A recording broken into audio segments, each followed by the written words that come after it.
रोमीहरूलाई पावलको पत्र अध्याय 1। म पावल यीशु ख्रिस्टको दास प्रेरित हुनलाई बोलाइएको र परमेश्वरको त्यस सुसमाचारको निम्ति अलग गरिएको हुँ, जुन सुसमाचार उहाँले अघिबाटै आफ्ना अगमवक्ताद्वारा पवित्र धर्मशास्त्रमा प्रतिज्ञा गर्नुभएको थियो। यो सुसमाचार परमेश्वरका पुत्रको विषयमा हो, जसको जन्म शरीर अनुसार दाउदको वंशबाट भएको थियो। यीशु ख्रिस्ट हाम्रा प्रभु मरेकाहरूबाट पुनरुत्थान भएर पवित्रताको आत्मा अनुसार शक्तिमा परमेश्वरका पुत्र ठहरिनु भयो। उहाँका नाउँको खातिर विश्वासद्वारा आउने आज्ञा पालन सबै जातिहरूका बीचमा ल्याउनलाई हामीले उहाँद्वारा अनुग्रह र प्रेरितको काम पाएका छौँ। तिमीहरू पनि तिनीहरू सँगसँगै यीशु ख्रिस्टका हुन बोलाइएका छौ। रोममा भएका तिमीहरू सबै परमेश्वरका प्रियहरू जो सन्त हुनलाई बोलाइएका छौ, तिमीहरूलाई परमेश्वर हाम्रा पिता र प्रभु यीशु ख्रिस्टबाट अनुग्रह र शान्ति। सर्वप्रथम म मेरा परमेश्वरलाई यीशु ख्रिस्टद्वारा तिमीहरू सबैका निम्ति धन्यवाद चढाउँछु, किनकि तिमीहरूका विश्वासको कुरा सारा संसारमा प्रचार भएको छ। म सम्पूर्ण हृदयले उहाँका पुत्रको सुसमाचार प्रचारमा उहाँको सेवा गर्दछु र परमेश्वर मेरो साक्षी हुनुहुन्छ कि कसरी म निरन्तर मेरा प्रार्थनामा तिमीहरूलाई याद गर्दछु।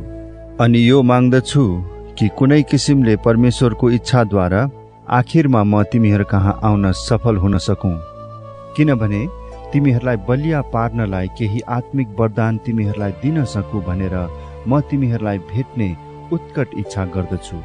यसरी तिमीहरूको र मेरो हाम्रो पारस्परिक विश्वासबाट हामी दुवैले एउटा अर्काबाट प्रोत्साहन पाउन सकौँ। भाइ हो, तिमीहरूलाई थाहा होस् भन्ने म चाहन्छु कि म तिमीहरूका र बाँकी अन्य जातिहरूका बीचमा पनि केही फल बटुल्न सकूँ भनेर तिमीहरूका आउने धेरै पल्ट इच्छा गरे, तर म अहिलेसम्म रोकिएको छु। ग्रीक होस् वा अरू असभ्य जाति, बुद्धिमान होस् वा निर्बुद्धि, सबैको म ऋणी छु।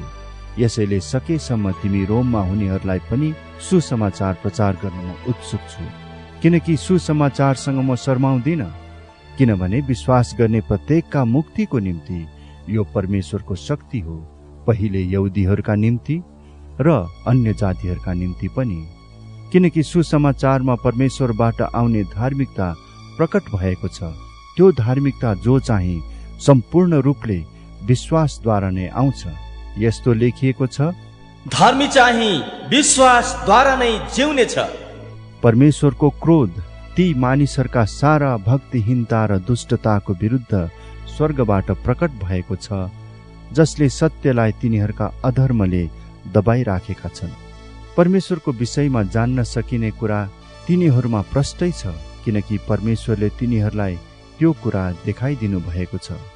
उहाँको अदृश्य गुण अर्थात् उहाँको अनन्त शक्ति र ईश्वरीय स्वभाव संसारको सृष्टिदेखि नै बनाइएका थोकहरूमा छर्लङ्गै देखिएको छ। यसैले यिनीहरूलाई कुनै किसिमको बहाना छैन, किनकि परमेश्वरलाई चिनेर पनि तिनीहरूले परमेश्वरलाई दिनुपर्ने महिमा दिएनन्, न त धन्यवाद नै चढाए।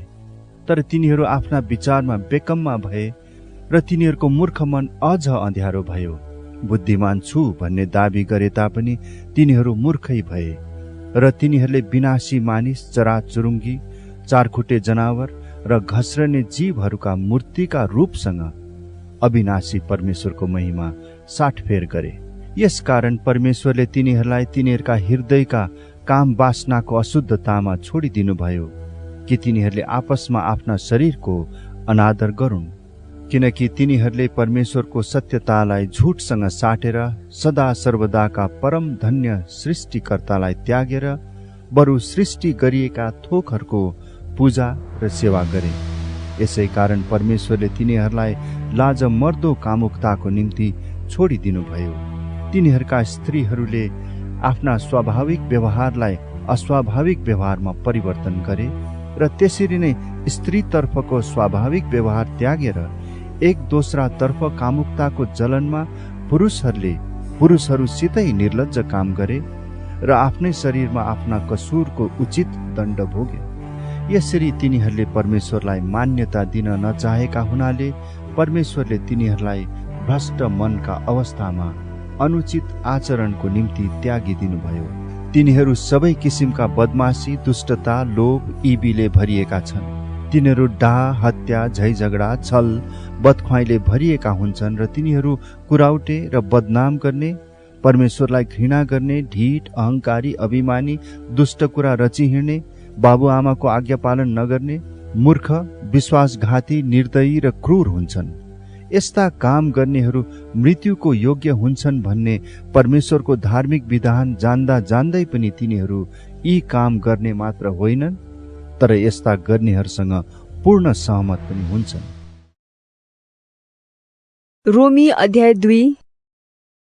यसकारण अर्कालाई दोष लाउने ए मानिस, तिमी जोसुकै भए तापनि केही बहाना छैन, किनकि जेमा तिमी अर्कालाई दोष लगाउँछौ त्यसैमा आफै पनि दोषी ठहरिनेछौ, किनभने तिमी दोष लाउनेले पनि त्यही काम गर्छौ।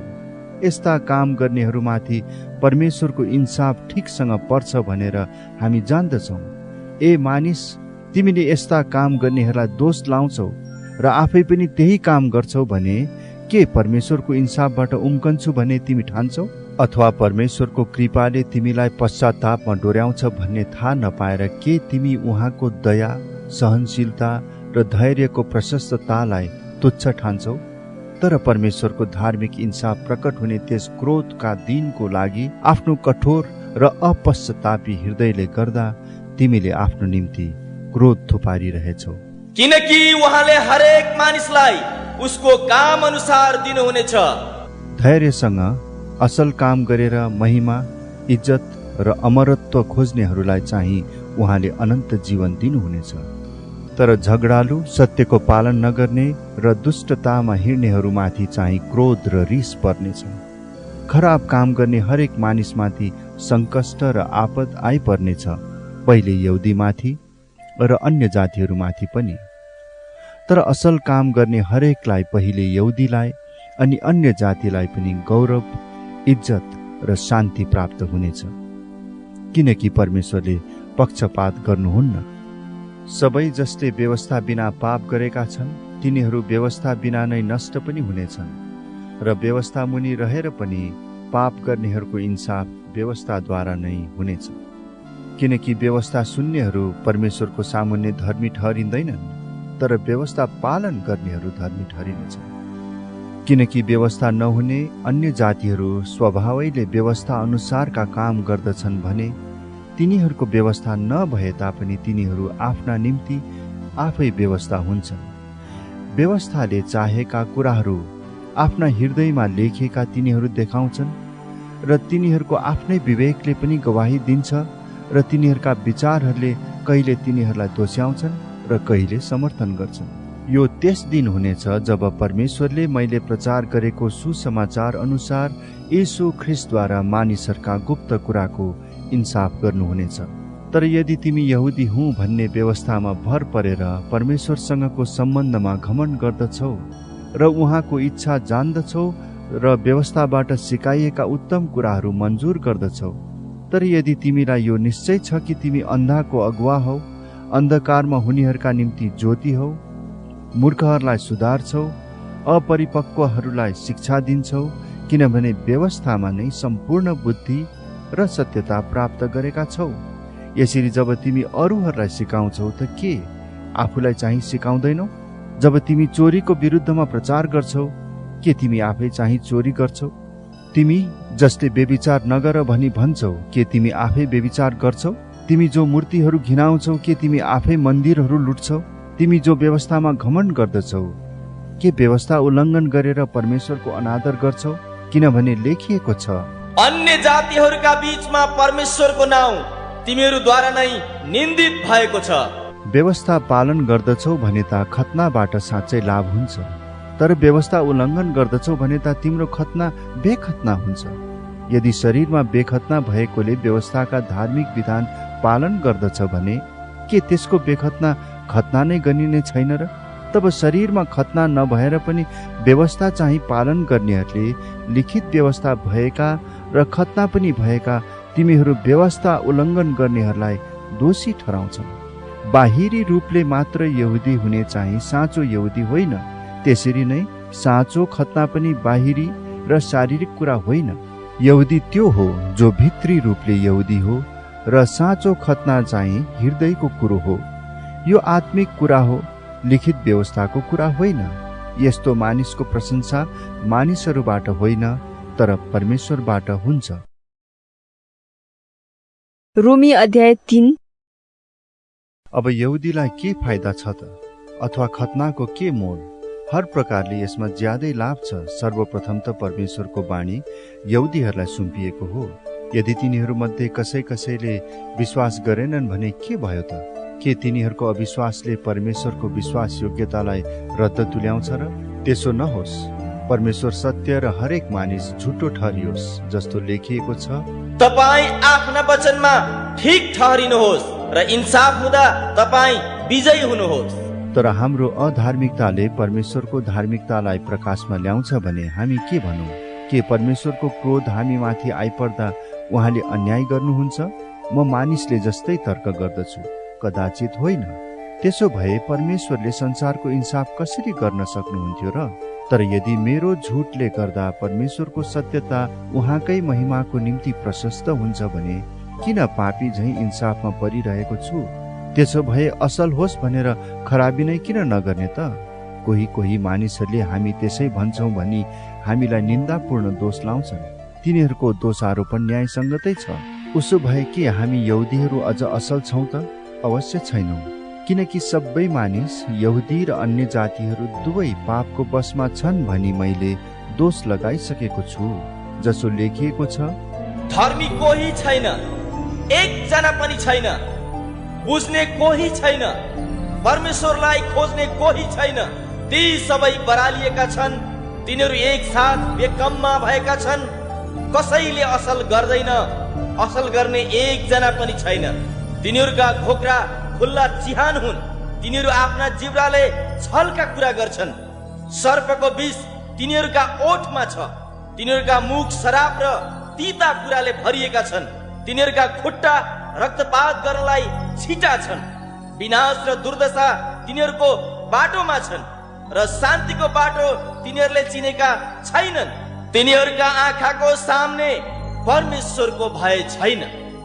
अब हामी जान्दछौँ जे जति व्यवस्थाले भन्छ, व्यवस्था मुनि हुनेहरूलाई नै भन्छ कि हरेक मुख चुप्प रहोस् र सारा संसार परमेश्वरको अघि जवाफदेही होस्।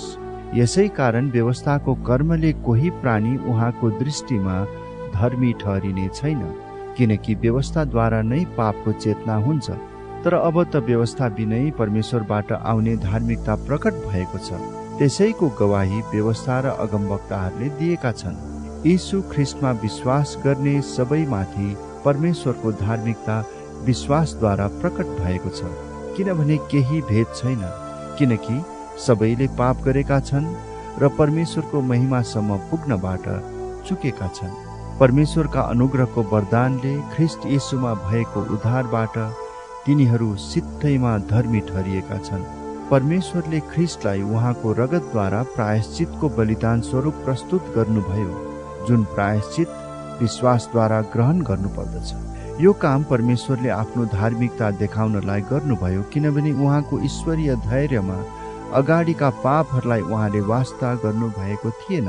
परमेश्वर आफै धर्मी हुनुहुन्छ र यीशुमा विश्वास राख्नेहरूलाई उहाँले धर्मी ठहराउनुहुन्छ भन्ने कुरा प्रमाण गर्नलाई उहाँले वर्तमान समयमा यो गर्नुभयो। तब हाम्रो घमण्ड कहाँ गयो? त्यसको त ठाउँ नै छैन। कुन सिद्धान्तमा यसो गर्ने त? यो कर्मको सिद्धान्तद्वारा हुने? कदाचित होइन। यो त विश्वासको सिद्धान्तबाट मात्र हुन सक्छ। यसकारण व्यवस्थाका कर्महरूको पालन बिना विश्वासद्वारा नै मानिस धर्मी ठहरिन्छ भनी हामी ठान्छौँ।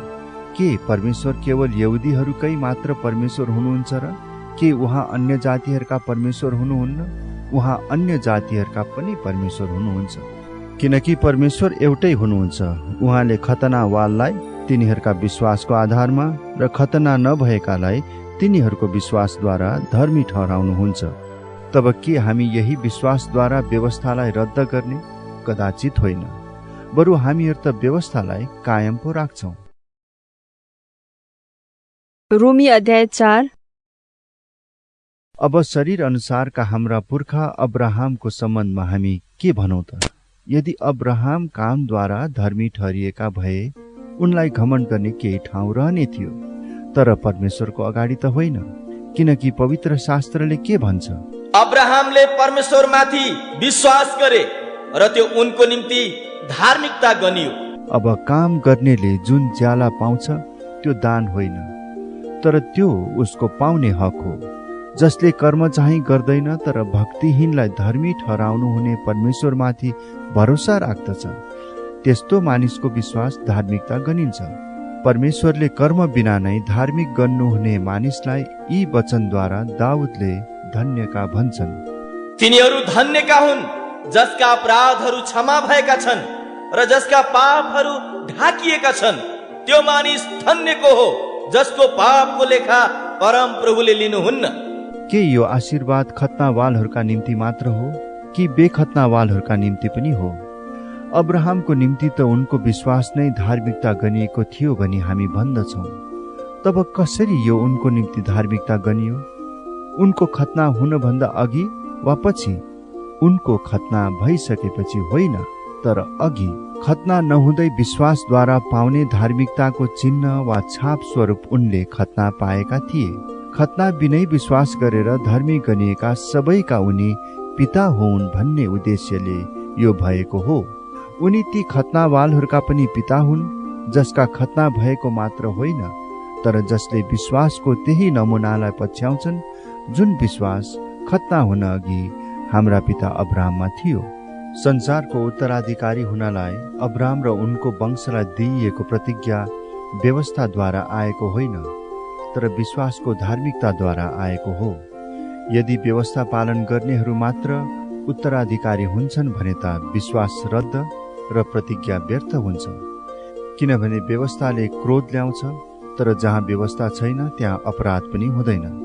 त्यसैले यो प्रतिज्ञा विश्वासमाथि निर्भर गर्दछ, यस हेतुले कि प्रतिज्ञा अनुग्रहमाथि भर परेर अब्राहमका सबै वंशहरूका निम्ति पक्का होस्।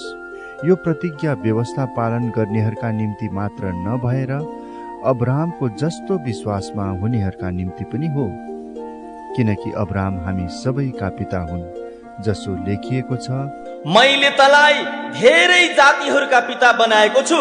जुन परमेश्वरमाथि अब्राहमले विश्वास गरे उहाँको दृष्टिमा उनी हामी सबैका पिता हुन्। उहाँले मरेकाहरूलाई पनि जीवन दिनुहुन्छ र अस्तित्वमा नभएका थोकहरूलाई बोलाए अस्तित्वमा ल्याउनुहुन्छ।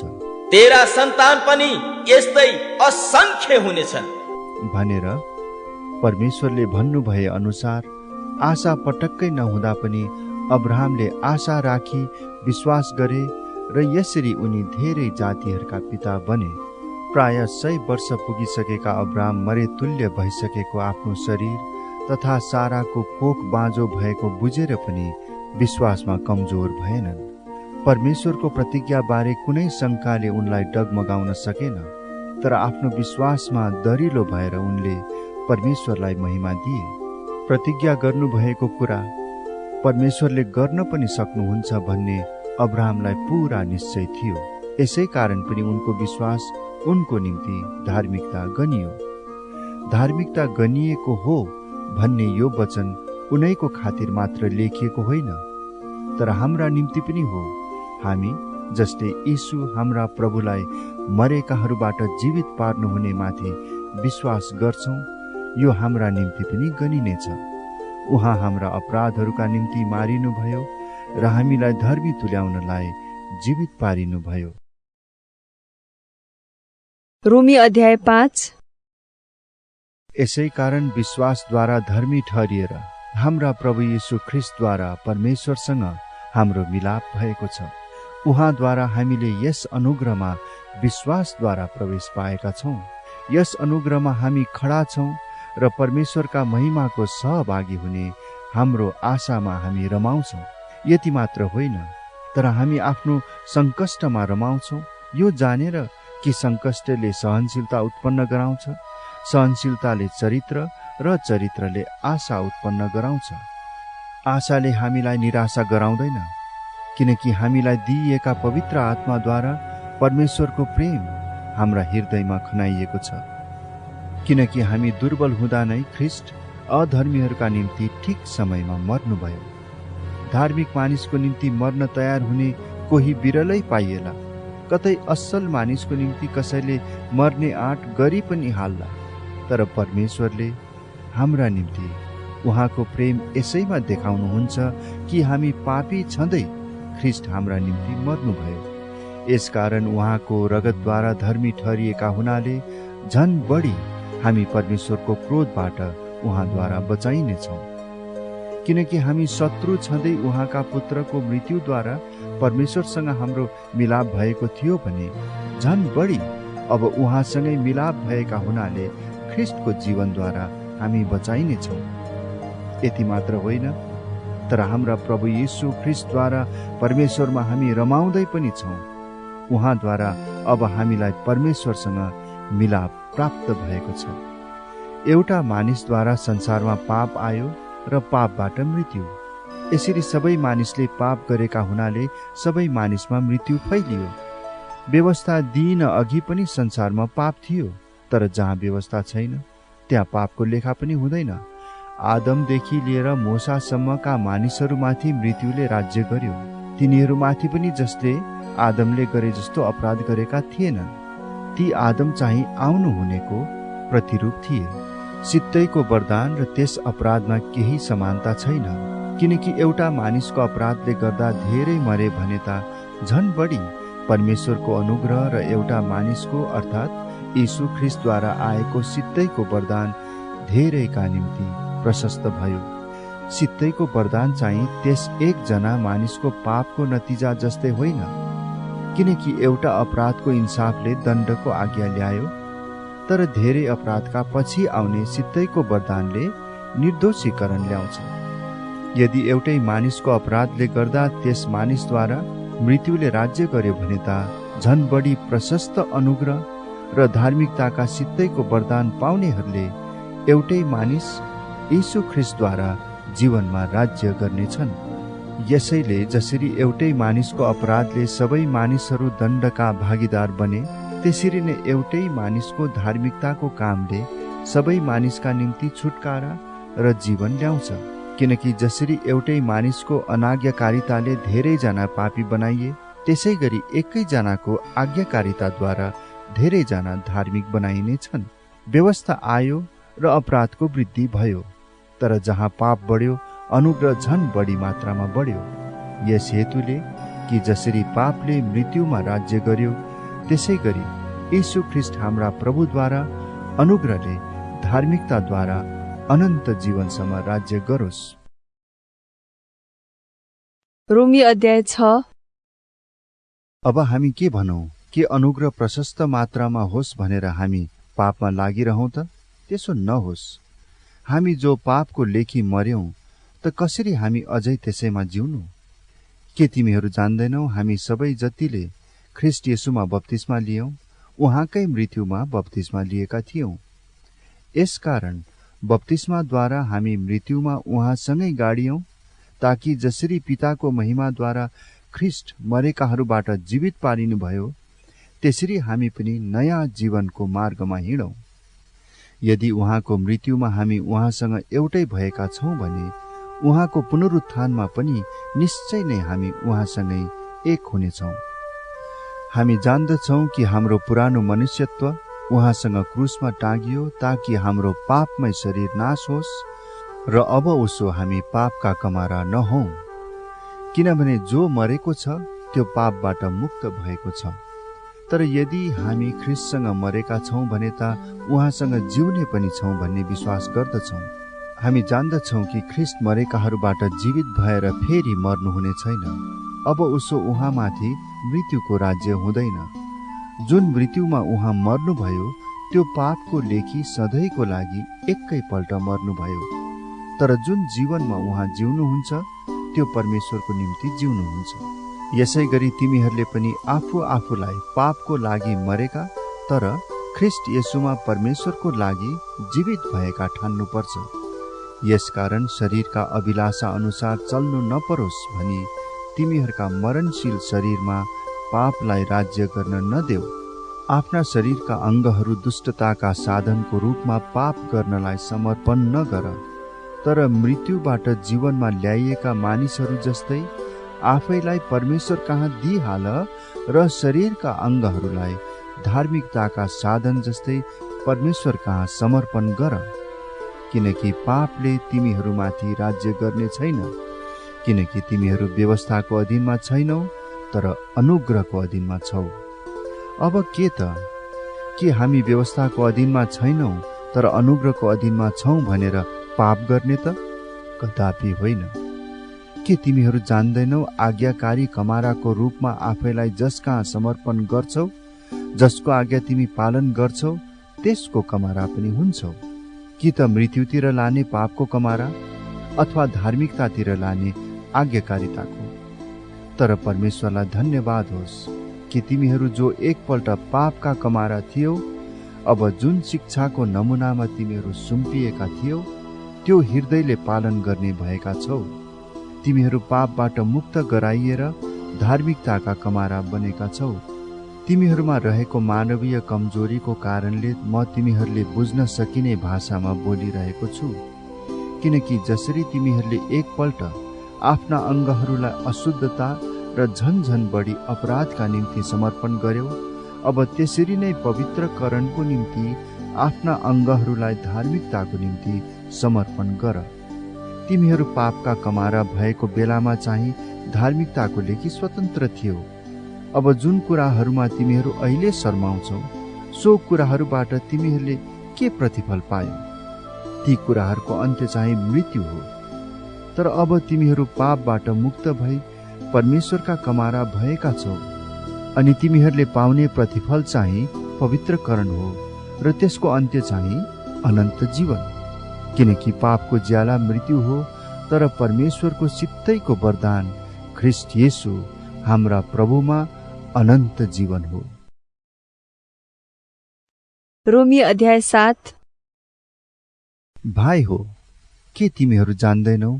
म व्यवस्था जान्नेहरूसँग बोलिरहेछु कि मानिसको जीवनकालसम्म मात्र व्यवस्था लागू रहन्छ। उदाहरणको लागि एउटी विवाहिता स्त्री उसको पति बाँचुन्जेल आफ्नो पतिसँग कानुनले बाँधिएकी हुन्छे। तर यदि उसको पति मर्यो भने पति सम्बन्धको कानुनबाट ऊ मुक्त हुन्छे। यसै गरी पति जीवित छँदै ऊ अर्को पुरुषसँग बस्न गई भने ऊ व्यभिचारिणी कहलाइन्छ। तर पति मर्यो भने ऊ त्यस कानुनबाट मुक्त हुन्छे र अर्को पुरुषसँग विवाह गरी भने पनि ऊ व्यभिचारिणी हुँदिन। यसरी मेरा भाइ हो, तिमीहरू पनि ख्रीष्टको शरीरद्वारा व्यवस्थाको लेखी मरेका छौ, ताकि तिमीहरू अर्को मानिस अर्थात् मृत्युबाट जीवित हुनुभएका ख्रीष्टसँग एक हौ र हामी परमेश्वरको निम्ति फल फलाऊ। जब हामी पाप स्वभावमा जीवन बिताइरहेका थियौं, तब मृत्युको फल फलाउनलाई व्यवस्थाले उत्तेजित गराएका हाम्रा पापमय कुअभिलाषाहरूले हाम्रा अङ्गहरूमा काम गर्दथे। हामीलाई बन्धनमा राख्ने व्यवस्थाको लेखी मरेर हामी अब त्यसदेखि मुक्त भएका छौं र हामी पुरानो लिखित विधानको अधीनमा होइन, तर पवित्र आत्माको नयाँ जीवनमा सेवा गर्दछौं। हामीले के भन्ने त? व्यवस्था पाप हो? कदापि होइन। यदि व्यवस्था नभए मैले पाप थाहा पाउने थिइनँ, किनकि तैले लोभ नगर भनी व्यवस्थाले नभनेको भए लोभ गर्नु के हो सो थाहा पाउने थिइनँ। तर पापले आज्ञामा मौका पाएर ममा सबै किसिमका लोभ उत्पन्न गरायो। व्यवस्था बिना त पाप मुर्दा तुल्य हो। व्यवस्था बिना रहँदा एकपल्ट म जीवित थिएँ, तर आज्ञा आएपछि पाप जागी उठ्यो र म चाहिँ मरे। जीवनको प्रतिज्ञा दिने त्यही आज्ञाले मेरो निम्ति मृत्यु ल्यायो, किनकि पापले आज्ञाद्वारा मौका पाएर मलाई छल्यो र त्यसैद्वारा मलाई मार्यो। व्यवस्था पवित्र छ र आज्ञा पवित्र, न्यायसङ्गत र असल छ। त के जो असल छ त्यसले मेरो निम्ति मृत्यु ल्याए त? कदापि होइन। तर पाप चाहिँ पापैको रूपमा देखियोस् भनेर असल कुराद्वारा पापले ममा मृत्यु उत्पन्न गराइरहेछ, ताकि आज्ञाद्वारा पाप सम्पूर्ण रूपले पापमय बनोस्। किनकि हामी जान्दछौँ कि व्यवस्था आत्मिक हो, तर म चाहिँ शारीरिक छु र पापैमा बेचिएको छु। म के गर्दछु त्यो बुझ्दिनँ, किनकि म जे चाहन्छु त्यो गर्दिनँ, तर त्यही गर्दछु जो म घृणा गर्दछु। गर्न नचाहेको म गर्दछु भने व्यवस्था असल छ भने म सहमत हुन्छु। यसैले अब त्यो गर्ने म होइन, तर ममा बास गर्ने पाप हो। किनकि मलाई थाहा छ कि ममा अर्थात् मेरो पाप स्वभावमा केही असल कुराले बास गर्दैन। जे असल छ त्यो गर्ने इच्छा ममा छ, तर म त्यो पूरा गर्न सक्दिनँ, किनभने असल काम जो म गर्न चाहन्छु त्यो म गर्दिनँ, तर दुष्ट काम जो म गर्न चाहन्न त्यही म गर्ने गर्छु। अब म जो इच्छा गर्दिनँ त्यही गर्छु भने त्यो गर्ने म होइन, तर म भित्र बास गर्ने पाप हो। यसरी एउटा नियमले काम गरेको म पाउँछु। जब म भलो गर्न चाहन्छु तब दुष्टतालाई मेरो नजिकै उपस्थित पाउँछु, किनकि म मेरो अन्तस्करणमा परमेश्वरको व्यवस्थामा आनन्दित हुन्छु। तर मेरा अङ्गहरूमा अर्को नियमले मेरो मनमा रहेको नियमसँग युद्ध गर्दछ, र मेरा अङ्गहरूमा बास गर्ने पापको नियमले मलाई बन्धनमा पार्दछ। हाय, म कस्तो दुखी मानिस! यस मृत्युको शरीरबाट मलाई कसले छुटाउला? येशू ख्रीष्ट हाम्रा प्रभुद्वारा नै परमेश्वरलाई धन्यवाद होस्। त्यसैले म स्वयं आफ्नो मनले त परमेश्वरका व्यवस्थाको सेवा गर्दछु, तर मेरो पाप स्वभावद्वारा चाहिँ म पापका व्यवस्थाको सेवा गर्दछु। रोमी अध्याय 8। यसकारण अब ख्रीष्ट येशूमा भएकाहरूलाई दण्डको आज्ञा छैन।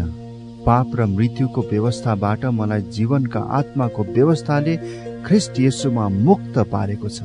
पाप स्वभावले दुर्बल पारिएको हुनाले व्यवस्थाले जे गर्न सकेन परमेश्वरले गर्नुभयो, अर्थात् उहाँले आफ्ना पुत्रलाई पापमय शरीरको स्वरूपमा पाप बलि झैं पठाउनु भयो। यसरी उहाँले पापलाई शरीरमा नै दण्ड दिनुभयो। यस हेतुले कि व्यवस्थाको उचित आवश्यकता हामीमा पूर्ण होस्। हामी जो पाप स्वभाव अनुसार होइन तर पवित्र आत्मा अनुसार चल्दछौँ। किनभने पाप स्वभाव अनुसार चल्नेहरूले शरीरका कुरामा मन लगाउँछन्, तर आत्मा अनुसार चल्नेहरूले आत्माका कुरामा मन लगाउँछन्। किनभने पाप स्वभावमा मन लगाउनु चाहिँ मृत्यु हो, तर पवित्र आत्मामा मन लगाउनु जीवन र शान्ति हो। किनभने पापमय शरीरतिर लागेको मन चाहिँ परमेश्वरप्रति शत्रुता हो। परमेश्वरका व्यवस्थाको अधीनमा त्यो हुँदैन, न त त्यो कहिले हुन सक्छ। पाप स्वभावको बसमा हुनेहरूले परमेश्वरलाई प्रसन्न पार्न सक्दैनन्।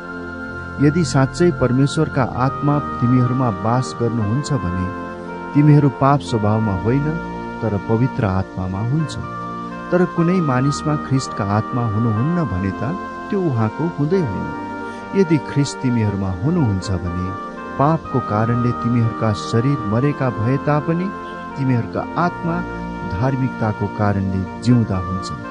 तर यदि यीशुलाई मरेकाबाट जीवित पार्नु हुनेका आत्मा तिमीहरूमा बास गर्नुहुन्छ भने ख्रीष्ट येशूलाई मरेकाबाट जीवित पार्नु हुनेले नै तिमीहरूमा बास गर्नुहुने उहाँका आत्माद्वारा तिमीहरूका मरणशील शरीरलाई पनि जीवन दिनुहुनेछ। यसैले त भाइ हो, पाप स्वभाव अनुसार जिउनलाई हामी पाप स्वभावप्रति बाध्य छैनौँ। किनकि पाप स्वभाव अनुसार जिउँछौ भने तिमीहरू मर्छौ, तर यदि पवित्र आत्माद्वारा शरीरका कार्यहरू तिमीहरूले निर्मूल पार्यौ भने तिमीहरू जिउनेछौ। किनभने सबै जो परमेश्वरका आत्माले डोर्याइएका हुन्छन् तिनीहरू नै परमेश्वरका सन्तान हुन्। किनभने फेरि डरमा पर्नलाई दासत्वको आत्मा तिमीहरूले पाएका छैनौ, तर तिमीहरूले धर्मपुत्र हुने आत्मा पाएका छौ। यसैले जब हामी परमेश्वरलाई अब्बा पिता भनी पुकार्छौँ त्यो चाहिँ हामी परमेश्वरका सन्तान हौ भनी पवित्र आत्माले हाम्रो आत्मासँग गवाही दिनुभएको हो। र सन्तान हौ भने त उत्तराधिकारी पनि हौ, परमेश्वरका उत्तराधिकारी र ख्रीष्टसँग साझै उत्तराधिकारी। यदि उहाँसँग दुःख भोग्छौँ भने त हामी उहाँसँगै महिमित पनि हुनेछौँ। म विचार गर्दछु कि हामीमा जुन महिमा प्रकट गरिनेछ त्यससँग वर्तमान समयका कष्टहरू तुलना गर्न योग्य छैनन्। सृष्टि बडो उत्कण्ठाले परमेश्वरका पुत्रहरू प्रकट हुने कुराको प्रतीक्षा गर्छ। सृष्टि व्यर्थताको वशमा पारियो, त्यसको आफ्नै इच्छाले होइन, तर उहाँको इच्छाले, जसले त्यसलाई वशमा पार्नुभयो, यसै आशामा कि सृष्टि त्यसको आफ्नै विनाशको बन्धनबाट मुक्त गराइनेछ र त्यसले पनि परमेश्वरका सन्तानको महिमित स्वतन्त्रता प्राप्त गर्नेछ। हामी जान्दछौँ सारा सृष्टि अहिलेसम्म एकसाथ प्रसव वेदनाको आर्तनाद गरिरहेछ। सृष्टि मात्र होइन, तर हामी आफै पनि, जसमा पवित्र आत्माको पहिलो फल छ, सन्तानको रूपमा ग्रहण गरिनलाई, अर्थात् हाम्रो देहको उद्धारको निम्ति प्रतीक्षा गरेर हामी आफै पनि भित्रै आर्तनाद गर्दछौँ, किनकि यही आशामा हामीले मुक्ति पाएका थियौँ। अब देखिने चाहिँ आशा त आशा नै होइन, किनकि देखेका कुराको आशा कसले गर्छ? तर यदि हामी आफूले नदेखेका कुराको आशा गर्छौँ भने धैर्य साथ हामी त्यसको प्रतीक्षा गर्छौँ। त्यसै गरी पवित्र आत्माले पनि हाम्रो दुर्बलतामा सहायता गर्नुहुन्छ। कसरी प्रार्थना गर्नुपर्ने हो हामी जान्दैनौँ, तर शब्दहरूमा व्यक्त गर्न नसकिने सुस्केरामा पवित्र आत्माले हाम्रा निम्ति मध्यस्थता गर्नुहुन्छ र मानिसहरूका हृदयको खोजी गर्नुहुनेले पवित्र आत्माको विचार के हो सो जान्नुहुन्छ, किनकि परमेश्वरको इच्छा अनुसार पवित्र आत्माले सन्तहरूका निम्ति मध्यस्थता गर्नुहुन्छ। हामी जान्दछौँ उहाँलाई प्रेम गर्नेहरू र उहाँका अभिप्राय अनुसार बोलाइएकाहरूका निम्ति हरेक कुरामा परमेश्वरले भलाइ नै गर्नुहुन्छ। जसलाई उहाँले पहिलेबाटै चिन्नु भएको छ, उहाँले तिनीहरूलाई आफ्ना पुत्रको रूप समान बनाउनलाई धेरै भाइहरूमध्ये उहाँ चाहिँ ज्येष्ठ हुन् भनेर अघिबाटै नियुक्त गर्नुभयो। जसलाई उहाँले अघिबाटै नियुक्त गर्नुभयो तिनीहरूलाई उहाँले बोलाउनु पनि भयो, र जसलाई उहाँले बोलाउनु भयो तिनीहरूलाई उहाँले धर्मी पनि ठहराउनु भयो, र जसलाई धर्मी ठहराउनु भयो तिनीहरूलाई उहाँले महिमित पनि पार्नुभयो। हामीले यसमा के भन्ने त? यदि परमेश्वर हामीतर्फ हुनुहुन्छ भने हाम्रो विरुद्ध को हुन्छ? जसले आफ्नै निज पुत्रलाई बाँकी राख्नु भएन, तर हामी सबैका निम्ति उहाँलाई दिनुभयो, के उहाँले हामीलाई सबै थोक पनि उहाँकै साथमा दिनुहुने छैन र? परमेश्वरका चुनिएकाहरूका विरुद्धमा कसले अभियोग लाउनेछ? धर्मी ठहराउने परमेश्वर नै हुनुहुन्छ भने दण्डको आज्ञा दिने को हो? मर्ने त ख्रीष्ट येशू हुनुहुन्छ, जो मरेकाहरूबाट जीवित पारिनु भयो र परमेश्वरको दाहिने बाहुलीतर्फ हुनुहुन्छ र हाम्रा निम्ति मध्यस्थ पनि गर्नुहुन्छ। कसले हामीलाई ख्रीष्टको प्रेमबाट अलग गर्ने? के संकष्टले अथवा दुःखले वा खेदोले वा अनिकालले वा नग्नताले अथवा खतराले वा तरवारले? यस्तो लेखिएको छ, तपाईको खातिर हामी दिनभरि मारिन्छौं, काटिने भेडाहरू जस्तै हामीहरू गनिएका छौं। होइन, यी सबै कुरामा हामीलाई प्रेम गर्नुहुनेद्वारा हामी विजेताहरू भन्दा पनि अझ बढी छौं। किनकि म यो पक्का गरी जान्दछु कि मृत्युले वा जीवनले, स्वर्गदूतहरूले वा प्रधानताहरूले, वर्तमानका कुराहरूले वा पछि हुने कुराहरूले वा शक्तिहरूले, उचाइले वा गहिराईले वा सारा सृष्टिमा भएका कुनै पनि कुराले ख्रीष्ट येशू हाम्रा प्रभुमा भएका परमेश्वरको प्रेमबाट हामीलाई अलग गर्न सक्ने छैन। रोमी अध्याय 9। म ख्रीष्टमा साँचो बोलिरहेछु, मैले ढाँटेको छैन। मेरो विवेकले पवित्र आत्मामा मलाई गवाही दिन्छ। मेरो हृदयमा असाध्य शोक र मनमा अटुट वेदना छ। म त यहाँसम्म पनि चाहन सक्थे कि मेरा भाइहरू र मेरा जातिको नाताले मेरा कुटुम्बहरूका खातिर म नै श्रापित हौं र ख्रीष्टबाट परित्यक्त हौं।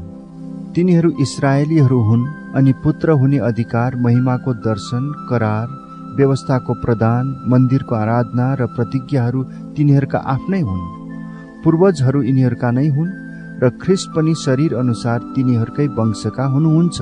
सर्वोच्च परमेश्वर जसको युगानुयुग स्तुति होस्, आमीन। तर परमेश्वरको वचन विफल भएको होइन, किनकि इस्राएलबाट जन्मेका सबै इस्राएल होइनन्, न त अब्राहमका सन्तान हुँदैमा सबै तिनका छोराछोरी हुन्। तर धर्मशास्त्रमा भने अनुसार इसहाकबाट नै तिनीहरूको सन्तान गनिनेछ। यसको अर्थ शरीरबाट जन्मेकाहरू परमेश्वरका सन्तान होइनन्, तर करारबाट उत्पन्न भएकाहरू नै अब्राहमका सन्तान हुन्। त्यस प्रतिज्ञाले यसो भन्दछ, तोकिएको समयमा म फर्केर आउनेछु र साराको एउटा छोरो हुनेछ। त्यसो मात्र होइन, जब रिबेकाले एउटै पुरुष हाम्रा पुर्खा इसहाकबाट गर्भधारण गरिन् र जुम्ल्या बालकहरू जन्मनु अघिबाटै तिनीहरूले कुनै असल वा खराब गर्न अघि नै कर्मले होइन तर उहाँको बोलावट अनुसार परमेश्वरका चुनावको उद्देश्य ठरियोस् भनेर रिबेकालाई यसै भनिएको थियो, जेठाले कान्छाको सेवा गर्नेछ। जसो लेखिएको छ, याकुबलाई मैले प्रेम गरे तर एसावलाई तुच्छ ठाने। अब हामी के भनौँ? के परमेश्वरमा अन्याय छ त? कदापि होइन। उहाँ मोसालाई भन्नुहुन्छ, जसमाथि म कृपा गर्न चाहन्छु त्यसलाई म कृपा गर्नेछु र जसलाई म टिठाउन चाहन्छु त्यसलाई म टिठाउनेछु। यसकारण मानिसको इच्छा वा प्रयासमाथि यो निर्भर गर्दैन तर परमेश्वरको कृपामाथि निर्भर गर्दछ। कि धर्मशास्त्रले फारोलाई भन्छ, म मेरो शक्ति तमा देखाऊ र सारा पृथ्वीमा मेरो नाउँको घोषणा गरियोस् भन्ने अभिप्रायले मैले तलाई खडा गरे। यसकारण उहाँले इच्छा गर्नुभएकाहरूलाई उहाँले कृपा गर्नुहुन्छ र उहाँले इच्छा गर्नुभएकाहरूको हृदयलाई उहाँले कठोर पार्नुहुन्छ। तब तिमी मलाई भन्नेछौ, परमेश्वरले अझै किन दोष लगाउनुहुन्छ? किनकि उहाँको इच्छालाई कसले विरोध गर्न सक्छ? तर मानिस भएर परमेश्वरलाई जवाफ लाग्ने तिमी को हौ? के ढालेर बनाएको वस्तुले आफूलाई बनाउनेलाई मलाई किन यस्तो बनाएको भन्छ र? के एउटै माटोको ढिकाबाट एउटा आदरको भाँडो र अर्को चाहिँ तुच्छ कामको लागि बनाउने माटोमाथि कुमालेको अधिकार छैन र? यदि परमेश्वरले आफ्नो क्रोध प्रकट गर्न र आफ्नो शक्ति प्रदर्शन गर्नलाई विनाशको लागि तयार पारिएको क्रोधका पात्रहरूलाई अत्यन्त धैर्य साथ सहनु भएको छ भने के भयो त? यदि महिमाको निम्ति अघिबाटै तयार पार्नु भएको उहाँका कृपा पात्रहरूलाई आफ्नो महिमाको सम्पत्ति प्रकट गर्नलाई उहाँले यसो गर्नुभयो, अर्थात् हामी जसलाई यहुदीहरूबाट मात्र होइन तर अन्य जातिहरूबाट पनि उहाँले बोलाउनु भएको छ भने के भयो त? जस्तो होसेको पुस्तकमा पनि उहाँ भन्नुहुन्छ, जुनहरू मेरा मानिसहरू थिएनन् तिनीहरूलाई म मेरा प्रजा तुल्याउने छु र जसलाई मैले प्रेम गरेको थिइनँ त्यसलाई म मेरो प्रिय भन्ने छु। अनि जहाँ तिमीहरू मेरा प्रजा होइनौ भनी तिनीहरूलाई भनिएको थियो त्यही तिनीहरू जीवित परमेश्वरका सन्तान कहलाइने छन्। इस्राएलको बारेमा यसैया घोषणा गर्छन्, इस्राएलका सन्तानको संख्या समुद्रको बालुवा जत्तिकै भए पनि बाँकी रहेकाहरूको मात्र उद्धार हुनेछ। किनकि प्रभुले पृथ्वीमा उहाँका दण्डको आज्ञा दृढता र शीघ्रता साथ पूर्ण गर्नुहुनेछ। यसैयाले यो भविष्यवाणी गरेका छन्, सेनाहरूका परमप्रभुले हाम्रा निम्ति सन्तान नछोड्नु भएको भए हामी सदोम जस्तै हुने थियौं र गमोरा समान बन्ने थियौं। अब हामी के भनौँ? धार्मिकताको पछि नलाग्ने अन्य जातिहरूले धार्मिकता प्राप्त गरेका छन्, अर्थात् विश्वासद्वारा पाइने धार्मिकता। तर व्यवस्थामाथि आधारित भएको धार्मिकताको पछि लाग्ने त्यस इस्राएलले त्यो व्यवस्था पूरा गर्न सकेन। किन सकेन? किनकि धार्मिकता कर्महरूमाथि आधारित छ भन्ठानेर तिनीहरूले विश्वासद्वारा धार्मिकता खोजेनन्। तिनीहरू ठेस लाग्ने ढुङ्गामा ठक्कर खाएर लडेका छन्। जस्तो लेखिएको छ, हेर म सियोनमा एउटा ढुङ्गा राख्दछु जसमा मानिसहरूलाई ठेस लाग्छ, एउटा चट्टान जसले तिनीहरूलाई लडाउँछ, तर उहाँमा विश्वास गर्ने कोही शर्ममा पारिने छैन। रोमी अध्याय 10।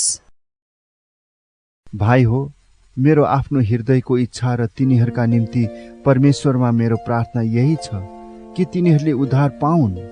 म यो गवाही दिन्छु कि परमेश्वरप्रति तिनीहरूको जोश त छ, तर यो जोश ज्ञान अनुसार छैन। किनभने परमेश्वरबाट आउने धार्मिकताको विषयमा नजानेर तिनीहरूको आफ्नै धार्मिकता स्थापित गर्न खोज्दा तिनीहरू परमेश्वरका धार्मिकताको अधीनमा रहेनन्। किनभने विश्वास गर्ने धर्मी ठरियोस् भनेर ख्रिस्ट नै व्यवस्थाको अन्त्य हुनुहुन्छ। मोसा लेख्छन्, व्यवस्थामा आधारित भएको धार्मिकता पालन गर्ने मानिस त्यसैबाट जिउनेछ। तर विश्वासमाथि आधारित भएको धार्मिकताले यसो भन्छ, मनमा यसो नभन, स्वर्गमा को उक्लने, अर्थात् ख्रिस्टलाई तल ल्याउनलाई, वा आफ्नो मनमा यसो पनि नभन, पातालमा को ओर्लने, अर्थात् मरेकाहरूबाट ख्रिस्टलाई माथि ल्याउनलाई। तर यसले के भन्छ? वचन तिम्रो नजिकै छ, तिम्रो मुखैमा र तिम्रो हृदयमा। अर्थात् विश्वासको वचन जो हामी प्रचार गर्दछौँ। किनकि यदि तिमीले येशूलाई प्रभु हो भनी आफ्नो मुखले स्वीकार गर्यौ र परमेश्वरले उहाँलाई मरेकाहरूबाट जीवित पार्नुभयो भने आफ्नो हृदयमा विश्वास गर्यौ भने तिम्रो उद्धार हुनेछ। किनकि मानिसले आफ्नो हृदयले विश्वास गर्छ र ऊ निर्दोष ठहरिन्छ, अनि उसले आफ्नो मुखले स्वीकार गर्छ र उद्धार पाउँछ। धर्मशास्त्र भन्छ, उहाँ माथि भरोसा राख्ने कोही लाजमा पर्ने छैन। किनकि यहुदी र अन्य जातिमा केही भेद छैन। उहाँ एउटै प्रभु सबैका प्रभु हुनुहुन्छ र उहाँलाई पुकार्नेहरू सबैलाई आफ्नो प्रशस्त आशिष दिनुहुन्छ। किनकि प्रभुको नाउँ पुकार्ने हरेकले उद्धार पाउनेछ। तर जसलाई विश्वास गरेकै छैनन् उहाँलाई मानिसहरूले कसरी पुकार्ने? जसको विषयमा सुनेकै छैनन् उहाँमाथि तिनीहरूले कसरी विश्वास गर्ने? र प्रचारक बिना तिनीहरूले कसरी सुन्ने? र कसैले नपठाइकन मानिसहरूले कसरी प्रचार गर्ने? जस्तो लेखिएको छ, सुसमाचार प्रचार गर्नेहरूका पाउ कति सुन्दर। तर तिनीहरू सबैले सुसमाचार पालन गरेका छैनन्। किनकि यसैया भन्छन्, हे प्रभु, हामीबाट सुनेको कुरा कसले विश्वास गरेको छ? जे सुनिएको छ त्यसैबाट विश्वास आउँछ र जे सुनिन्छ त्यो ख्रिस्टको प्रचारबाट आउँछ। तर म सोध्दछु, के तिनीहरूले सुनेका छैनन्?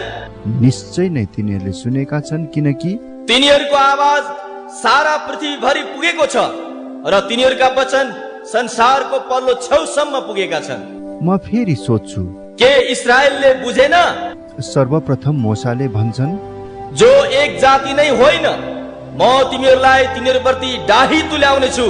एउटा मूर्ख जातिद्वारा म तिमीहरूलाई क्रुद्ध तुल्याउने छु। तब यसैयाले साहसपूर्वक भन्दछन्, मलाई नखोज्नेहरूले मलाई भेट्टाएका छन्। जसले मेरो खोजी गरेनन् तिनीहरूका माझमा मैले आफैलाई प्रकट गरेको छु। तर इस्राएलको विषयमा तिनी भन्छन्, दिनभरि नै अटेरी र विरोधी मानिसहरूप्रति मैले मेरो हात पसारेको छु। रोमी अध्याय 11। यसकारण म सोध्दछु, के परमेश्वरले आफ्ना मानिसलाई परित्याग गर्नु भएको छ त? कदापि होइन। किनकि म पनि त अब्राहमको सन्तान बेन्यामिनका कुलको एक इस्राएली हुँ। परमेश्वरले पहिलादेखि नै चिन्नु भएका आफ्ना मानिसलाई बहिष्कार गर्नु भएन। के एलियाको विषयमा पवित्र शास्त्रले भनेको कुरा तिमीहरू जान्दैनौ? उनले इस्राएलको विरुद्धमा परमेश्वरसँग कसरी बिन्ती गर्दछन्, हे प्रभु, तिनीहरूले तपाईका अगमवक्ताहरूलाई मारेका छन्, तपाईका वेदीहरू भत्काइदिएका छन् र म मात्र एक्लै छोडिएको छु र तिनीहरू मेरो प्राणको खोजीमा छन्। तर उनलाई परमेश्वरको उत्तर के छ? बालको सामने घुँडा नटेक्ने 7,000 मानिसहरू मैले आफ्नो निम्ति राखेको छु। यसै गरी यस वर्तमान समयमा पनि अनुग्रहद्वारा चुनिएकाहरूको एक बाँकी भाग छ। तर अनुग्रहबाट हो भने यो कर्मको आधारमा होइन, नत्र त अनुग्रह अझ अनुग्रह नै रहने थिएन। तब के इस्राएलले जे खोजेको थियो त्यो पाउन असफल भयो, तर चुनिएकाहरूले त्यो प्राप्त गरे।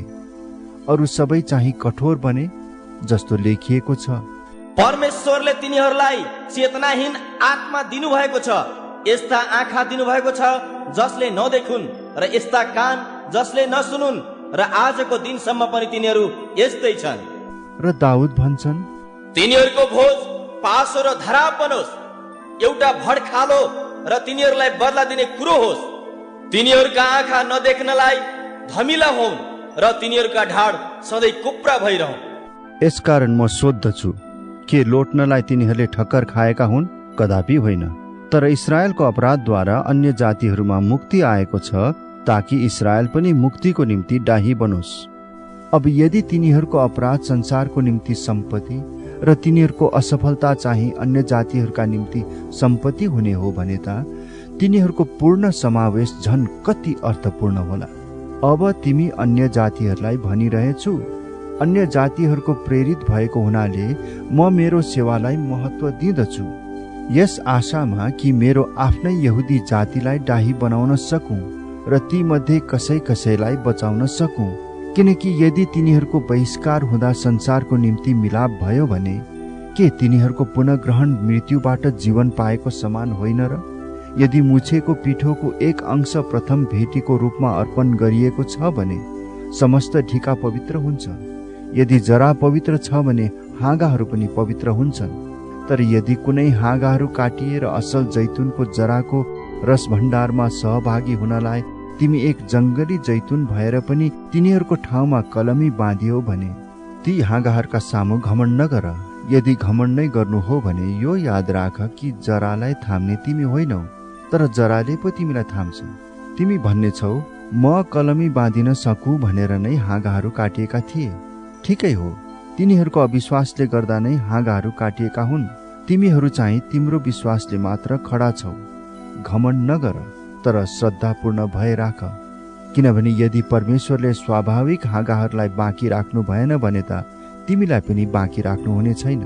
यसकारण परमेश्वरको दया र कठोरतालाई ध्यानमा राख।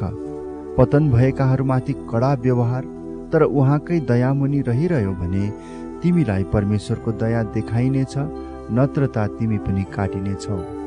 तिनीहरू पनि अविश्वासमा ढिठ भएर बसेनन् भने त कलमी बाँधिनेछन्, किनभने परमेश्वरले तिनीहरूलाई फेरि पनि कलमी बाँध्न सक्नुहुन्छ। किनभने यदि तिमी प्राकृतिक जंगली जैतुन भएर पनि काटियौ र प्रकृतिको विरुद्ध एउटा असल जैतुनको बोटमा कलमी बाँधियौ भने त यी प्राकृतिक हाँगाहरू आफ्नै निज जैतुनकै रूपमा झन् कति बढी कलमी बाँधिएलान्। भाइ हो, आफ्नै अभिमानमा तिमीहरू बुद्धिमान हुन खोज्छौ कि भनेर तिमीहरू यो रहस्य बुझ भन्ने म चाहन्छु कि अन्य जातिहरूको संख्या पूर्ण नभएसम्म इस्राएलीहरूको एक अंशमा कठोरता आएको छ। यसरी सारा इस्राएलको उद्धार हुनेछ जस्तो लेखिएको छ। उद्धारक सियोनबाट आउनुहुनेछ, उहाँले याकुबबाट अधर्म हटाउनु हुनेछ अनि तिनीहरूसँग मेरो करार यही हुनेछ जब म तिनीहरूका पाप हरण गर्नेछु। सुसमाचारको हिसाबले त तिनीहरू तिमीहरूका खातिर परमेश्वरका शत्रुहरू हुन्, तर चुनावको हिसाबले चाहिँ पूर्वजहरूका खातिर तिनीहरू प्रियहरू हुन्। किनभने परमेश्वरका वरदान र बोलावट अटल छन्। किनकि जसरी तिमीहरू पनि एकपल्ट परमेश्वरको आज्ञा पालन नगर्नेहरू थियौ, तर अब तिनीहरूको अनाज्ञाकारिताले गर्दा तिमीहरूले कृपा पाएका छौ। तिमीहरूलाई कृपा देखाइएकोले गर्दा तिनीहरूले पनि कृपा प्राप्त गरून् भने तिनीहरू अहिले अनाज्ञाकारी भएका छन्। किनभने परमेश्वरको कृपा सबै मानिसहरूमाथि होस् भनेर उहाँले सबैलाई अनाज्ञाकारितामा नै सुम्पनु भएको छ। आहा, परमेश्वरको वैभव र बुद्धि र ज्ञान कति गहिरो, उहाँका इन्साफहरू कति अगम र उहाँका मार्ग बुझ्न नसकिने। किनभने प्रभुको मनलाई कसले जानेको छ, अथवा उहाँको सल्लाहकार को भएको छ, अथवा कसले उहाँलाई कुनै उपहार दिएको छ र परमेश्वरले उसलाई फिर्ता दिनु परोस्। किनकि सबै थोक उहाँबाट, उहाँद्वारा र उहाँकै निम्ति हुन्। उहाँलाई नै सदा सर्वदा महिमा होस्। आमीन।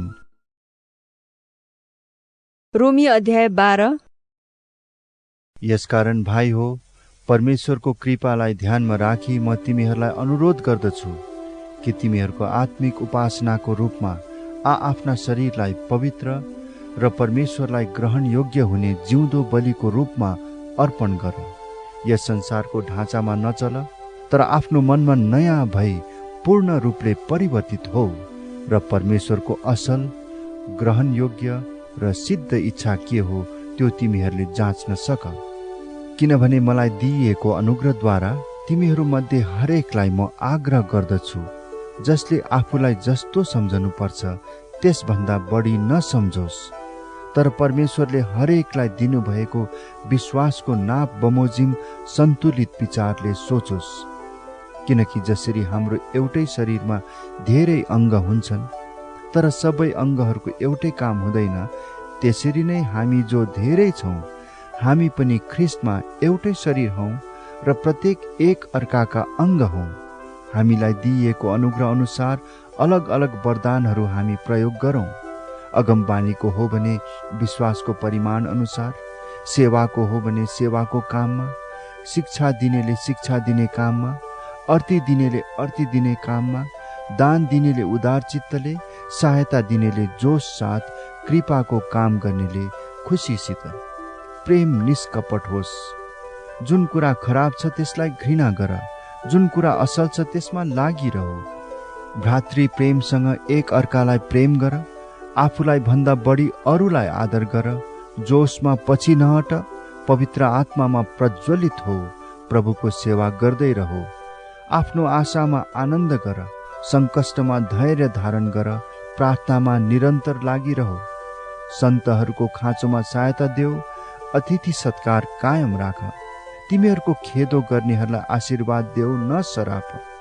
आनन्द गर्नेहरूसँग आनन्द गर, रुनेहरूसँग रो। एक अर्कासँग मिलेर बस, अभिमानी नहो, तर नम्रहरूसँग सङ्गत गर, कहिले अहङ्कारी नहो। कसैलाई खराबको सट्टा खराब नगर। जुन कुरा सबै मानिसहरूका दृष्टिमा आदरणीय छ तिनमा ध्यान देऊ। हुन सक्छ भने सकेसम्म सबैसँग शान्तिमा बस। प्रिय हो, आफैले कहिले बदला नलेऊ, तर परमेश्वरको क्रोधमा छोडिदेऊ, किनभने लेखिएको छ, बदला लिने काम मेरो हो, म नै बदला लिनेछु। परमप्रभु भन्नुहुन्छ, बरु तिम्रो शत्रु भोकाएको छ भने त्यसलाई खुवाओ, त्यो तिर्खाएको छ भने त्यसलाई पानी देऊ। त्यसो गर्नाले तिमीले त्यसको टाउकोमा आगोको भोङ्रो थुपार्नेछौ। खराबीबाट पराजित नहो, तर खराबीलाई भलाइले जित। रोमी अध्याय 13। हरेक व्यक्ति शासन गर्ने प्रशासकहरूका अधीनमा बसोस्। परमेश्वरबाट आएको अधिकार बाहेक अरू कुनै अधिकार हुँदैन। जुन प्रशासकहरू छन् ती परमेश्वरबाटै नियुक्त भएका हुन्। यसकारण प्रशासकहरूका विरुद्धमा खडा हुनेले परमेश्वरबाट नियुक्त भएकाहरूको विरोध गर्छ, र जसले विरोध गर्छन् तिनीहरूले दण्डको आज्ञा पाउनेछन्। किनभने सुकर्मको निम्ति होइन, तर कुकर्मको निम्ति शासकहरूको डर मानिन्छ। के तिमी प्रशासकहरूको डरमा रहन चाहदैनौ? त्यसो भए असल काम गर र तिमीलाई तिनीबाट प्रशंसा मिल्नेछ, किनकि तिम्रो भलाइको निम्ति तिनी परमेश्वरका सेवक हुन्। तर यदि तिमी खराबी गर्छौ भने डर मान, किनभने तिनले तरवार व्यर्थमा भिर्दैन। खराब काम गर्नेमाथि परमेश्वरको दण्ड ल्याउने तिनी परमेश्वरका सेवक हुन्। यसकारण परमेश्वरको दण्डबाट बच्नलाई मात्र होइन, तर विवेकको निम्ति पनि तिमी तिनका अधीनमा रहनुपर्छ। यसै कारणले पनि तिमी कर तिर्दछौ, किनकि प्रशासकहरू यसै कामको निम्ति निरन्तर लागिरहेका परमेश्वरका सेवक हुन्। तिर्नुपर्ने कुरा सबैलाई तिर, कर तिर्नुपर्नेलाई कर, महसुल तिर्नुपर्नेलाई महसुल, आदर गर्नुपर्नेलाई आदर, इज्जत गर्नुपर्नेलाई इज्जत गर। आपसमा प्रेम गर्नु बाहेक कसैको केही कुरामा ऋणी नहो, किनकि आफ्नो छिमेकीलाई प्रेम गर्नेले व्यवस्था पूरा गरेको हुन्छ। तैले व्यभिचार नगर, तैले हत्या नगर, तैले चोरी नगर, तैले लोभ नगर। यी आज्ञाहरू बाहेक र अरू जति आज्ञा छन् ती सबैको सारांश यसै आज्ञामा पाइन्छ, अर्थात् तैले आफ्नो छिमेकीलाई आफूलाई जस्तै प्रेम गर। प्रेमले छिमेकीको खराबी गर्दैन, यसकारण प्रेम गर्नु नै व्यवस्था पूरा गर्नु हो। यस बाहेक यो वर्तमान समय कस्तो छ सो तिमीहरूलाई थाहा छ। अब निन्द्राबाट बिउजने ठिक बेला आइपुगेको छ, किनकि हामीले पहिले विश्वास गरेको भन्दा अहिले हाम्रो मुक्ति अझ नजिक छ। रात बितिसक्यो र दिन नजिकै आइपुगेको छ। यसकारण अन्धकारका काम छोडेर हामी ज्योतिका हात हतियार धारण गरौँ। दिउँसो जस्तै गरी हामी ठिकसँग चलौँ, मोज मजामा, मतवालीपनामा, व्यभिचारमा, भ्रष्टाचारमा, झगडामा र डाहामा होइन, तर प्रभु यीशु ख्रीष्टलाई धारण गर र पाप स्वभावको अभिलाषा पूरा गर्ने कुरामा ध्यान नदेऊ। रोमी अध्याय 14। विश्वासमा कमजोर हुने मानिसलाई ग्रहण गर, तर उसको मत सम्बन्धी कुरामा वाद विवाद गर्नलाई होइन। कसैले सबै थोक खानुहुन्छ भनी विश्वास गर्छ, तर विश्वासमा कमजोर हुनेले चाहिँ सागसब्जी मात्र खान्छ। खानेले नखाने मानिसलाई तुच्छ नठानोस् र नखानेले खानेलाई दोष नलगाओस्, किनभने परमेश्वरले त्यसलाई ग्रहण गर्नुभएको छ। अर्काको चाकरलाई इन्साफ गर्ने तिमी को हौ? त्यो त आफ्नै मालिकको सामु खडा हुन्छ वा पतित हुन्छ। त्यो खडा गराइनेछ किनभने त्यसका मालिकले त्यसलाई खडा गराउन सक्छ। कुनै मानिसले एउटा दिनलाई अर्को दिनभन्दा बढी महत्त्वको मान्छ, अर्को मानिसले सबै दिनलाई समान ठान्छ। हरेक मानिस आफ्नै मनमा पूर्ण रूपले निश्चित हुनुपर्छ। जुन व्यक्तिले कुनै दिनलाई विशेष रूपले पालन गर्छ त्यसले प्रभुको आदरको निम्ति पालन गर्छ। जुन व्यक्तिले खान्छ त्यसले प्रभुको निम्ति खान्छ, किनकि त्यसले परमेश्वरलाई धन्यवाद दिन्छ। जुन व्यक्तिले खाँदैन त्यसले परमेश्वरको आदरको निम्ति खाँदैन र परमेश्वरलाई धन्यवाद दिन्छ। हामी कोही पनि आफ्नै निम्ति बाँच्दैनौँ र कोही पनि आफ्नै निम्ति मर्दैनौँ। यदि हामी बाँच्छौँ भने प्रभुकै निम्ति बाँच्छौँ र मर्छौँ भने प्रभुकै निम्ति मर्छौँ। चाहे हामी बाँचौँ चाहे मरौँ, हामी प्रभुकै हौँ। यसैको निम्ति ख्रिस्ट मर्नुभयो र फेरि जीवित हुनुभयो कि उहाँ मरेकाहरू र जीवितहरू दुवैका प्रभु हुन्। तिमी किन आफ्नो भाइको इन्साफ गर्छौ? अथवा तिमी आफ्नो भाइलाई किन तुच्छ ठान्छौ? किनभने हामी सबै परमेश्वरका न्याय आसनको सामने खडा हुनेछौँ। किनकि लेखिएको छ, प्रभु भन्नुहुन्छ, जस्तो म जीवित छु प्रत्येक कुडा मेरो सामने टेकिनेछ र हरेक जिब्रोले परमेश्वरको प्रशंसा गर्नेछ। यसैले हामी हरेकले परमेश्वरलाई आफ्नो लेखा दिनेछौँ। यसै कारण हामी एउटाले अर्कालाई अब उसो इन्साफ नगरौँ, बरु आफ्नो भाइको बाटोमा ठेस लाग्ने कुरो अथवा बाधा पार्ने कुरो कहिले नराख्ने अठोट गरौँ। म जान्दछु र प्रभु येशूमा मलाई निश्चय छ कि कुनै कुरा पनि आफैमा अशुद्ध हुँदैन, तर जसले त्यो अशुद्ध ठान्छ त्यसको निम्ति त्यो अशुद्धै हुन्छ। यदि तिमीले जे खान्छौ त्यस कुराले तिम्रो भाइलाई चोट पार्छ भने तिमी प्रेममा चलेका हुँदैनौ। जुन भाइको निम्ति ख्रिस्ट मर्नुभयो, तिमीले खाएको कुराबाट उसको नाश नहोस्। यसै कारण तिमीलाई जे असल लाग्छ त्यसलाई अरूले खराब भन्न नदेऊ, किनभने परमेश्वरको राज्य भनेको खानु र पिउनु होइन, तर पवित्र आत्मामा धार्मिकता, शान्ति र आनन्द हो। जसले यस किसिमले ख्रिस्टको सेवा गर्दछ त्यो परमेश्वरलाई मन पर्ने र मानिसहरूबाट असल ठहरिएको हुन्छ।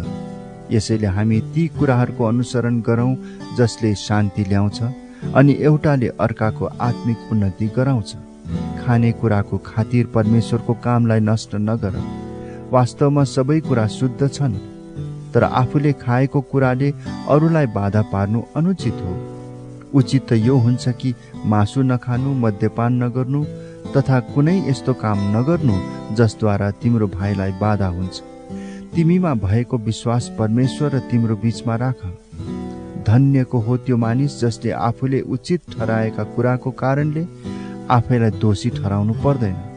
तर कसैले शङ्का गरेर केही खायो भने त्यो दोषी ठहर्छ, किनकि उसले विश्वास साथ खाएको छैन।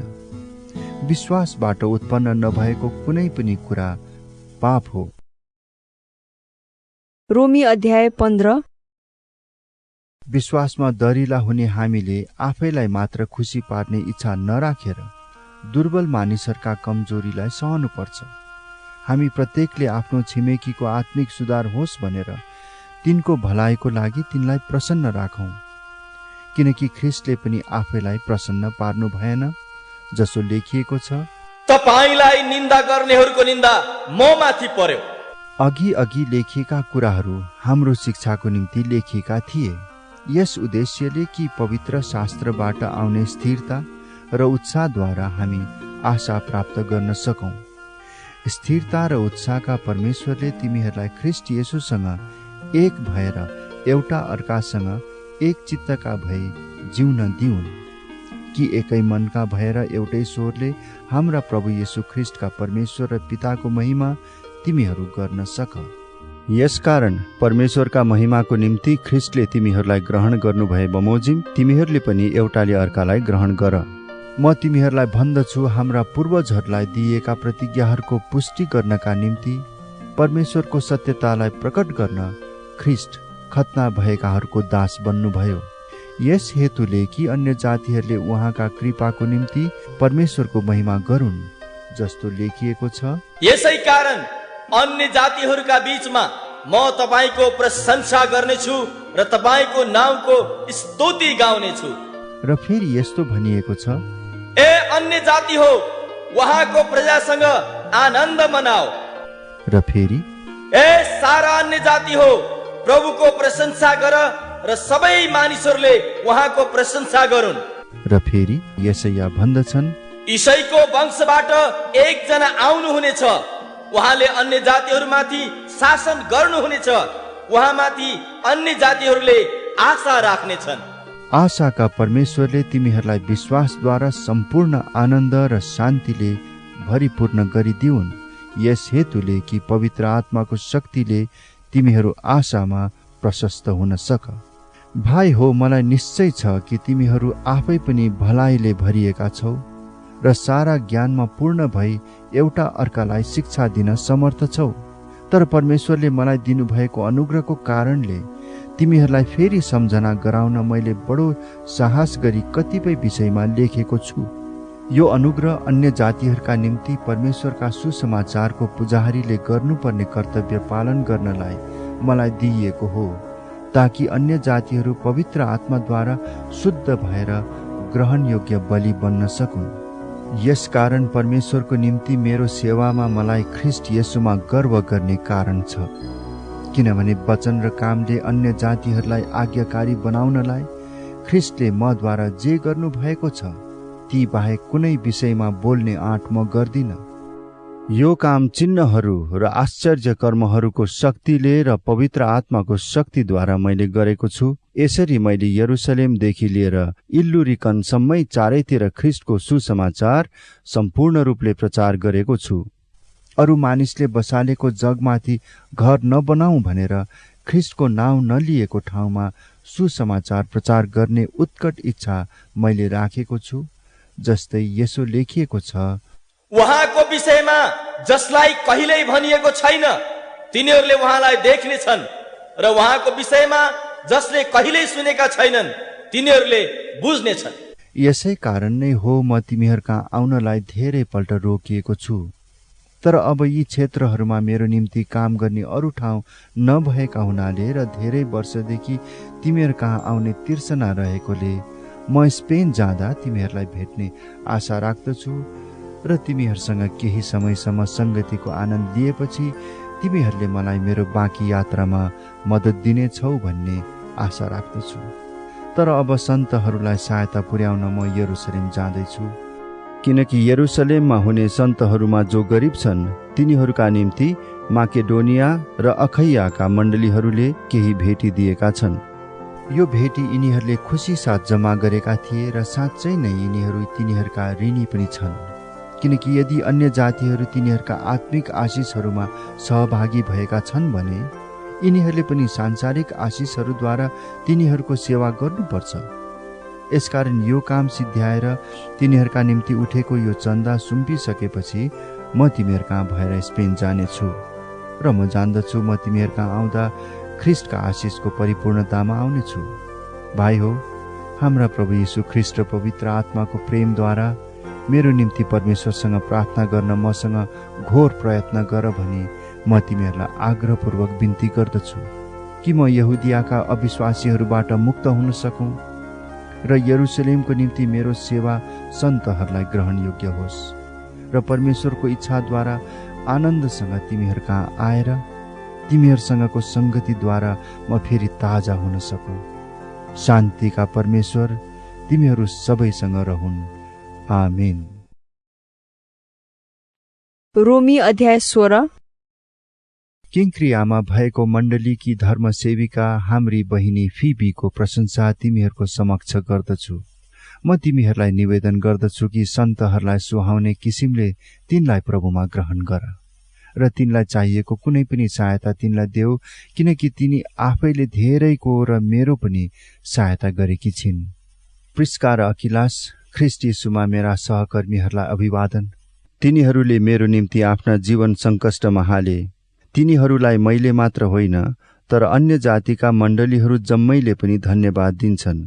तिनीहरूको घरमा भएको मण्डलीलाई अभिवादन देऊ। मेरा प्रिय इपेनितसलाई जो ख्रीष्टको निम्ति एसियाको पहिलो विश्वासी हुन् अभिवादन देऊ। मरियमलाई जसले तिमीहरूका बीचमा घोर परिश्रम गरिन् तिनलाई अभिवादन देऊ। एन्ड्रोनिकस र युनियस मेरा आफन्तहरू र मेरा सङ्गी कैदीहरूलाई अभिवादन भनिदेऊ। तिनीहरू प्रेरितहरूमध्ये प्रख्यात छन् र म भन्दा अगाडि ख्रिस्टमा भएका थिए। एम्प्लियातस प्रभुमा मेरो प्रियलाई अभिवादन भनिदेऊ। उर्बानस ख्रिस्टमा हाम्रा सहकर्मी र मेरा प्रिय मित्र स्ताखुसलाई अभिवादन भनिदेऊ। ख्रिस्टको योग्य ठहरिएका अपेलेसलाई अभिवादन भनिदेऊ। अरिस्तोबुलसको घरकाहरूलाई अभिवादन भनिदेऊ। मेरा आफन्त हेरोदियनलाई अभिवादन भनिदेऊ। प्रभुमा भएका नर्किससका घरानालाई अभिवादन भनिदेऊ। प्रभुमा परिश्रम गर्ने त्रुफेना र त्रोफोसालाई अभिवादन भनिदेऊ। प्रभुमा अत्यन्तै परिश्रम गर्ने प्रिय पर्सिसलाई अभिवादन भनिदेऊ। प्रभुमा चुनिएका रुफस र तिनकी आमा जो मेरी पनि आमा भएकी थिइन् तिनीहरूलाई अभिवादन भनिदेऊ। असिंक्रितस, फ्लेगन, हर्मेस, पत्रोबास, हर्मास र तिनीहरूसँग भएका भाइहरूलाई अभिवादन भनिदेऊ। फिलोलोगस, युलिया, नेरियस र तिनकी बहिनी र ओलिम्पास र तिनीहरूसँग भएका सबै सन्तहरूलाई अभिवादन भनिदेऊ। एउटाले अर्कालाई पवित्र चुम्बनले अभिवादन गर। ख्रिस्टमा सबै मण्डलीहरूले तिमीहरूलाई अभिवादन पठाएका छन्। तिनीहरूले मेरो निम्ति आफ्ना जीवन सङ्कष्टमा हाले। तिनीहरूलाई मैले मात्र होइन तर अन्य जातिका मण्डलीहरू जम्मैले पनि धन्यवाद दिन्छन्। तिनीहरूको घरमा भएको मण्डलीलाई अभिवादन देऊ। मेरा प्रिय इपेनितसलाई जो ख्रिस्टको निम्ति एसियाको पहिलो विश्वासी हुन् अभिवादन देऊ। मरियमलाई जसले तिमीहरूका बीचमा घोर परिश्रम गरिन् तिनलाई अभिवादन देऊ। एन्ड्रोनिकस र युनियस मेरा आफन्तहरू र मेरा सङ्गी कैदीहरूलाई अभिवादन भनिदेऊ। तिनीहरू प्रेरितहरूमध्ये प्रख्यात छन् र म भन्दा अगाडि ख्रिस्टमा भएका थिए। एम्प्लियातस प्रभुमा मेरो प्रियलाई अभिवादन भनिदेऊ। उर्बानस ख्रिस्टमा हाम्रा सहकर्मी र मेरा प्रिय मित्र स्ताखुसलाई अभिवादन भनिदेऊ। ख्रिस्टको योग्य ठहरिएका अपेलेसलाई अभिवादन भनिदेऊ। अरिस्तोबुलसको घरकाहरूलाई अभिवादन भनिदेऊ। मेरा आफन्त हेरोदियनलाई अभिवादन भनिदेऊ। प्रभुमा भएका नर्किससका घरानालाई अभिवादन भनिदेऊ। प्रभुमा परिश्रम गर्ने त्रुफेना र त्रोफोसालाई अभिवादन भनिदेऊ। प्रभुमा अत्यन्तै परिश्रम गर्ने प्रिय पर्सिसलाई अभिवादन भनिदेऊ। प्रभुमा चुनिएका रुफस र तिनकी आमा जो मेरी पनि आमा भएकी थिइन् तिनीहरूलाई अभिवादन भनिदेऊ। असिंक्रितस, फ्लेगन, हर्मेस, पत्रोबास, हर्मास र तिनीहरूसँग भएका भाइहरूलाई अभिवादन भनिदेऊ। फिलोलोगस, युलिया, नेरियस र तिनकी बहिनी र ओलिम्पास र तिनीहरूसँग भएका सबै सन्तहरूलाई अभिवादन भनिदेऊ। एउटाले अर्कालाई पवित्र चुम्बनले अभिवादन गर। ख्रिस्टमा सबै मण्डलीहरूले तिमीहरूलाई अभिवादन पठाएका छन्। भाइ हो, म तिमीहरूलाई आग्रहपूर्वक बिन्ती गर्दछु कि तिमीहरूलाई सिकाइएको धर्म सिद्धान्तको विरुद्धमा फुट र बाधा विघ्न सृष्टि गर्नेहरूलाई नजर राख र तिनीहरूबाट अलग्गै बस। किनभने यस्ताहरूले ख्रिस्ट हाम्रा प्रभुको निम्ति होइन तर आफ्नै पेटको निम्ति सेवा गर्दछन् र तिनीहरूको मिठो मिठो बोली र कुराले सिधा साधाहरूका हृदयलाई धोका दिन्छन्। तिमीहरूको आज्ञाकारिता सबै मानिसहरूमा जाहेरै छ र तिमीहरूको कारण म आनन्द गर्दछु। तर म चाहन्छु कि जे असल छ त्यसको निम्ति तिमीहरू बुद्धिमान हो र जे खराब छ त्यसमा दोष रहित रहो। शान्तिका परमेश्वरले चाँडै नै शैतानलाई तिमीहरूका खुट्टा मुनि कुल्चनुहुनेछ। हाम्रा प्रभु येशू ख्रिस्टको अनुग्रह तिमीहरूसँग रहोस्। तिमोथी मेरा सहकर्मी र मेरा आफन्तहरू लुकियस, यासोन र सोसिपात्रोसले तिमीहरूलाई अभिवादन पठाएका छन्। यो चिठी लेख्ने म तर्तियसले प्रभुमा तिमीहरूलाई अभिवादन पठाउँदैछु। मेरा मेजबान र सारा मण्डलीलाई सत्कार गर्ने गायसले अभिवादन पठाएका छन्। तिमीहरूलाई अभिवादन छ। सहरका कोषाध्यक्ष इरास्तस र भाइ क्वार्टसले तिमीहरूलाई अभिवादन पठाएका छन्। हाम्रा प्रभु येशू ख्रिस्टको अनुग्रह तिमीहरूसँग रहोस्। आमीन। अब उहाँलाई जसले तिमीहरूलाई मेरो सुसमाचार र येशू ख्रिस्टका विषयको प्रचार अनुसार सुदृढ गराउन सक्नुहुन्छ त्यस रहस्यको प्रकाश बमोजिम जो युग युगदेखि गुप्त रहेको थियो तर अब अनन्तका परमेश्वरको आज्ञा अनुसार अगमवक्ताहरूका लेखाइद्वारा प्रकट गरिएको र जनाइएको छ। यस हेतुले कि सबै जातिहरूले विश्वास गरून् र आज्ञा पालन गरून्। अद्वितीय सर्वज्ञानी परमेश्वरलाई येशू ख्रिस्टद्वारा सदा सर्वदा महिमा होस्। आमीन।